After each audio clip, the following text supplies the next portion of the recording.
Le Paris Saint-Germain s'est incliné à Dortmund en demi-finale allée de la Ligue des Champions, défaite 1-0. PSG n'a pas gâché toutes ses chances, puisqu'évidemment il suffit d'en remettre un pour revenir à hauteur, deux pour passer devant Dortmund. Mais la question qui se pose, c'est comment le Paris Saint-Germain peut-il et va-t-il marquer ces deux buts?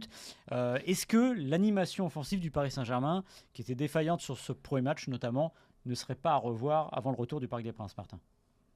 Alors, je vais tuer le suspense, mais déjà, je pense que Luis Enrique ne le fera pas et qu'il continuera à faire confiance à Barcola, Dembélé et Mbappé. Le problème, ça nous est revenu comme un boomerang. On a eu tendance à l'oublier ces dernières semaines, et fort assez logiquement, mais on a tendance à l'oublier. Mais en fait, l'efficacité de ce système-là, la réussite de ce système, dépend presque exclusivement du réalisme de Kylian Mbappé. Et c'est ça le vrai problème, c'est que dans un soir où Mbappé ne trouve pas le cadre, et ben Paris fournit le match qu'il a fourni à Dortmund. Je veux juste rappeler quelque chose, mais c'est hyper basique, hein, c'est très simple.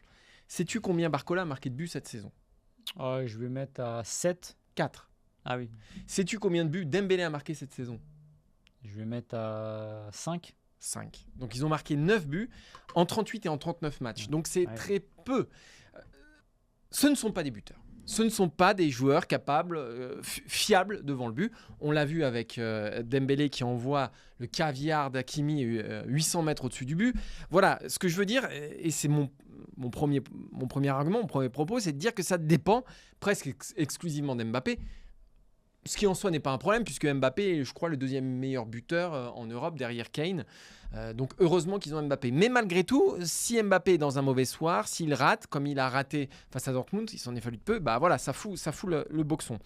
Après, une fois qu'on a dit ça, il n'y a pas que ça, parce qu'il y a quand même 0 tir cadré en première période et une incapacité à se montrer dangereux face à Dortmund, alors même que moi je pensais, mais comme je pense beaucoup d'observateurs, que Dortmund allait fournir l'adversité nécessaire pour que Paris soit dangereux. C'est-à-dire c'est une équipe qui aime jouer, c'est une équipe qui joue relativement haut.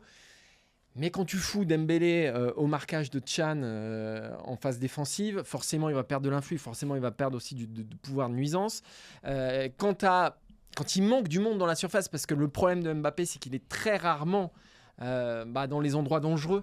Il est très rarement au point de chute des centres. Il est très rarement dans les zones de vérité. C'est pas son jeu. C'est pas son jeu. Lui, il aime se la créer, l'occasion. Il n'est pas forcément...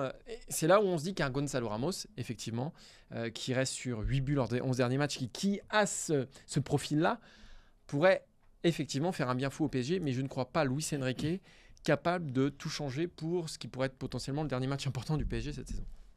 Capable de tout changer, si, parce que c'est Luis Enrique et qu'on sait très bien qu'il est capable de s'entêter à jouer à 4 attaquants quand il voit que ça ne fonctionne pas et de changer. En fait, c'est le maître du contre-pied, c'est presque le maître des horloges, il fait ce qu'il veut en gros.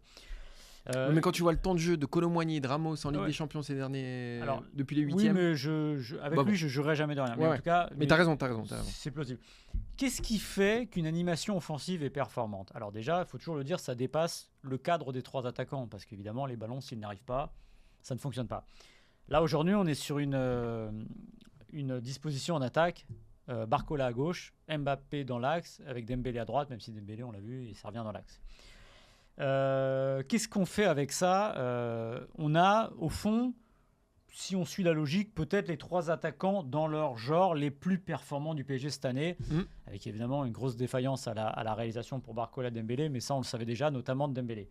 Maintenant, est-ce que c'est ça une animation performante? Est-ce qu'une animation performante offensive, c'est de mettre vos 3 meilleurs joueurs? Eh ben non, pas plus au PSG qu'ailleurs. Ce n'est pas comme ça que ça fonctionne. C'est de mettre quelque chose qui a de la cohérence. Je ne dis pas que celle-là, Mbappé, Barcola, Dembélé n'a pas de cohérence, loin de là.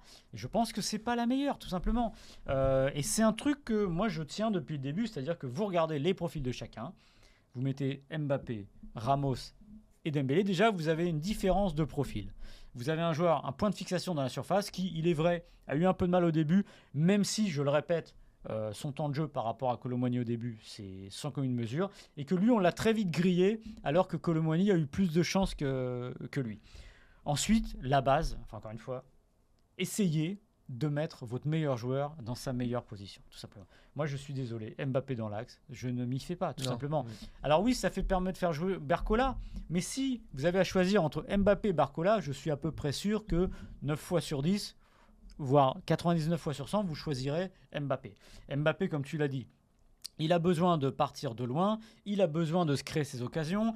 sa spéciale, c'est pas un hasard. Si elle part du côté gauche, petit filet, enfin petit côté, premier poteau, c'est pas un hasard. Quand il est dans l'axe, évidemment, il peut pas faire sa spéciale. Alors on va me dire, je sais ce qu'on va me dire, oui, mais Mbappé, 43 buts, etc., il marque dans toutes les situations. Oui, parce qu'il a un talent fou.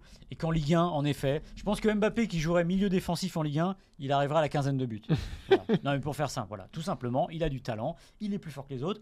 Mais d'ailleurs, tu vois, profitons de Mbappé dans sa zone forte. Enfin, on n'a jamais imaginé le Real faire jouer Ronaldo, je sais pas, sur le côté droit. Il était meilleur à la fin dans l'axe ou à gauche. Mais je veux dire, à un moment, il faut mettre les joueurs dans les très bons joueurs, et peut-être même ce qui est le meilleur du monde, dans sa situation préférentielle. Là, le PSG se tire une balle dans le pied en faisant ça.